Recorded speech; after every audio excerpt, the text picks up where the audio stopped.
Marvel's Spider-Man 2 is one of the most disappointing sequels I've ever played in my entire life. But the first one, alright? Absolute masterpiece. The way that shit ended, where he had to choose between saving Aunt May's life or the rest of the city's life, cinema, bro. The entire game. It's the only game that I've contemplated maybe calling off work to play more of. We had Miles Morales.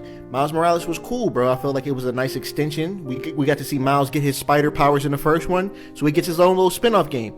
And he was a little awkward, but he had personality, though, and then he started to come into his own at the end of the game. They threw all that shit out the window in the sequel. First of all, Miles is black and Puerto Rican. And this nigga has no flavor whatsoever, gang. And he lives in New York. You know what I'm saying, bro? Like, there was no flavor. There's a scene in the game, I kid you not, where this nigga is DJing. He's DJing some techno bullshit, and then he goes, "Now we outside. I almost broke my PlayStation in half. Who wrote that, bro? Do y'all not have any like black teenagers or black young people on y'all squad at all? Like, that's something you call an actual New Yorker for, and you ask them like, what are y'all saying out there? Because that was awful. And then from that point on, I knew how bad the game was going to be. Let's talk about Peter and Mary Jane's whole interactions. The description I seen in somebody else's video was they said they behaved like a Christian mingle couple. And I agree, like, there's no chemistry whatsoever. I don't even think they kiss until like the end of the game. Like, y'all go to the carnival together. It's like a bunch of friends, platonic friends, just hanging out. And then they literally have no drama throughout the whole game. Even at the beginning of the game, she says she's been helping him with bills, but she seems genuinely happy to help him out, you know, because she knows he's a superhero and all. And then when she gets some symbiote on her, and then she just starts being negative as fuck, arguing with Peter like, "Oh, you don't support I have to support you. You don't do shit. You're not a man." All that shit. And Peter is apologizing. "I'm sorry I don't support your dreams. I'm sorry I'm not there." And I'm like, where did this come from? Where did this come from? And then he gets the black suit, and everybody act like he turns into a fucking serial killer or something, bro. Everybody acts like he's just the worst dude ever. He just gets like mildly passive aggressive, like maybe like he has a rock in his shoe or something. That's how he acts the whole. He tells people to shut up. That's what happens. Instead of being like super nice, he's like, "Hey, shut up. Watch your mouth. I'm the hero here, not you." And niggas treat that like he's Batman or something. Like he's just the most darkest villain ever. And I don't even think he has the suit that long. Miles' whole story arc, so the whole time he's upset that his dad just died, understandably, which is kind of crazy because like in the Miles Morales game, I felt like he didn't really touch on that too much, but in the second game, that's all he thinks about. Martin Lee, the villain who killed his dad, gets to just walk scot-free.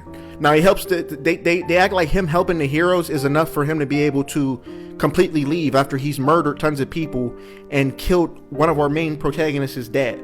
Mind you, there's other villains like Rhino, Scorpion, who get killed in this game, who we didn't even see them murder nobody in the last game. Here's how I would have wrote it, right? I feel like Martin Lee in that boss fight where Miles has to fight him or Kraven's gonna kill both of them, Martin Lee should help Miles escape, and then he should sacrifice himself, saving Miles, and Kraven kills him.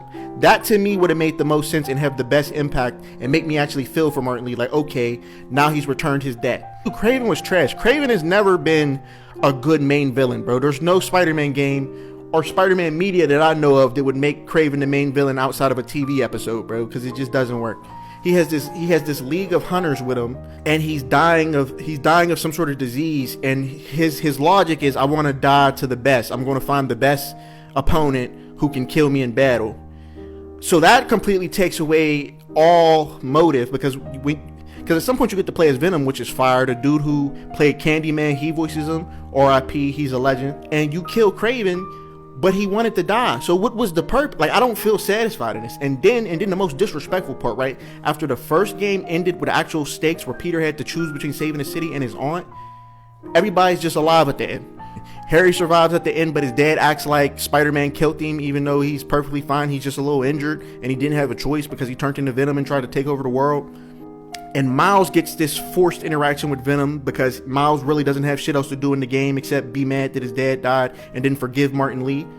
It just was so bad, bro. Everything about it was so terrible. Like, and the combat was even because both of them play the exact same, bro. It's literally like they make it seem different, but both of their super moves do the same thing. First of all, both of them shouldn't have got super moves. Miles should have got the super moves. Peter should have only had gadgets. That's how you could have differentiated their gameplay.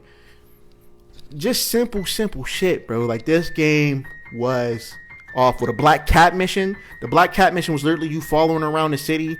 That was just them showing off the PS5's capabilities. That was it. And then she just disappears for the rest of the game.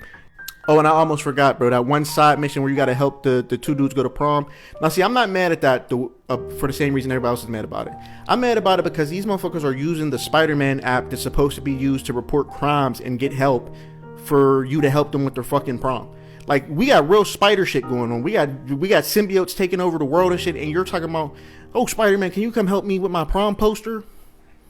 Come on, dog. Be for real. You guys think? Did you guys like Spider-Man 2? Did you think the story was good? Let me know down in the comments. It's your boy Hardhead Diggity Doggo, and I'm out. Peace.